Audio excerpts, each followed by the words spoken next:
it's absolutely important that we celebrate that in terms of how China stepped up, the SOEs stepped up, the lenders stepped up, and played such an important role in addressing our critical energy security need.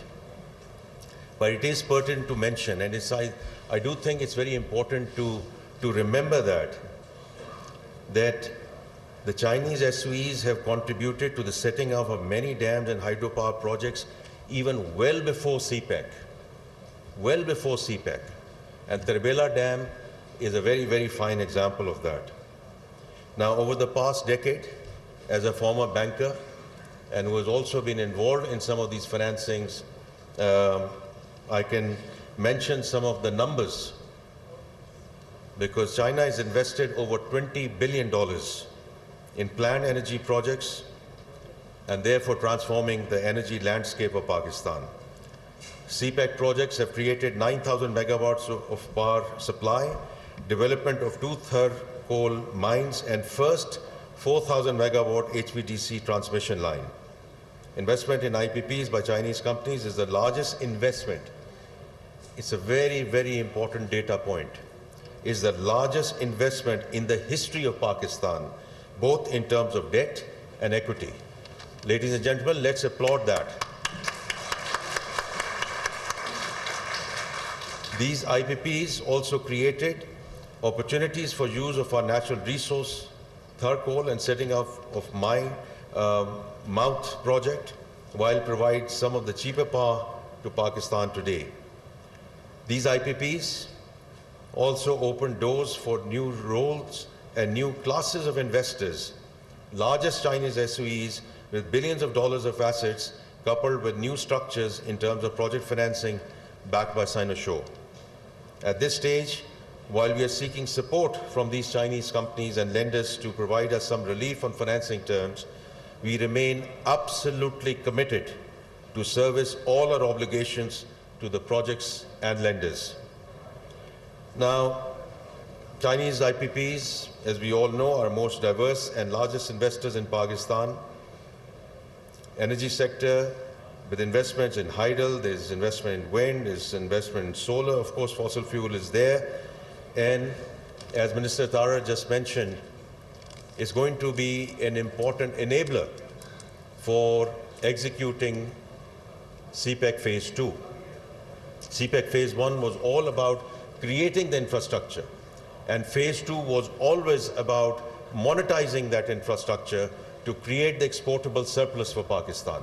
Unfortunately, we missed a few years during this whole transition plan, but under Prime Minister Shehbaz Sharif and his leadership and his cabinet, with the President right behind it, with the Chief of Army Staff right behind it, we are very committed in terms of taking CPEC Phase 2 forward, which is all about B2B. Now, I'll just take, I know I was allotted three minutes, so I've gone a bit over that, but I just picked up this report. I've just seen that. And therefore, I just want to mention a couple of things which I saw in this report as I flicked through it. So some of the pain points which have been mentioned by the companies here in Pakistan, one can relate to that. So I've just picked up a little over 50%, where that threshold is 50%. I've just picked up those points where these pain points are there.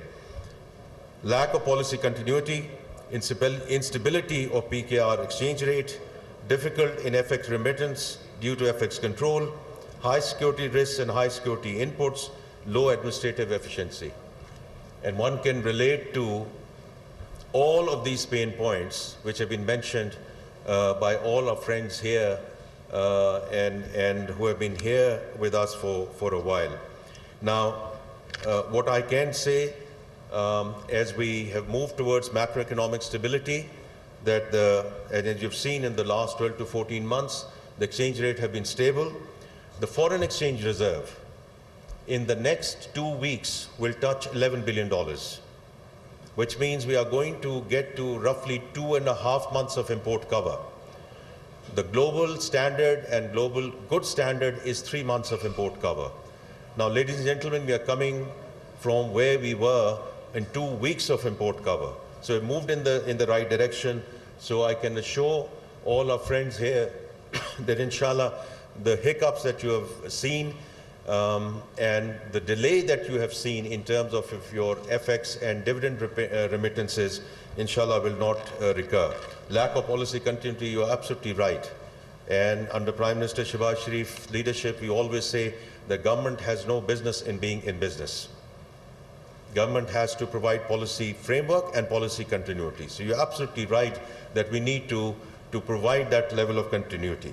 The high security risks, the Honorable Ambassador is here. He knows very well under President, Prime Minister, Chief of Army Staff,